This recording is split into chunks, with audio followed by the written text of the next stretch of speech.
100 Medicaid businesses, generating nearly $500 million. Let's take a look at this. Behind me is the Griggs Midway building. It looks like a factory because it was a factory, a linen factory. They made cloth back there. It's converted to an office building. You'll notice all those little signs there, and there's tons of little businesses inside. Roughly 400 Medicaid businesses were started in the building behind me over the last several years. They generated about $380 million of billing that you, the taxpayer, were putting up. That means roughly each business had $1 million of billing.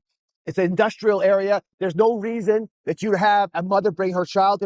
You can imagine getting extra business support. An autistic child probably wouldn't want to come here. You hear the noise. It's just not a hospitable place. The question is, how is it possible 400 businesses billing almost $400 million were able to thrive here? What did the owner of the business, this building, think was happening inside? Why did no one in the state figure out this was a concern? And perplexingly to me, in a place of this nature, an industrial complex that people would not come to for child care or autism care or transportation support, how is it possible this could come up like an abscess in the heart of Minneapolis and nobody was watching?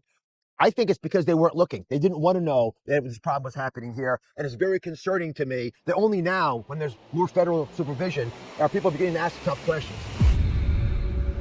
So you'll notice there's already a watch group that's observing us. There are people in cars taking pictures of us. They're calling around trying to find out what's going down.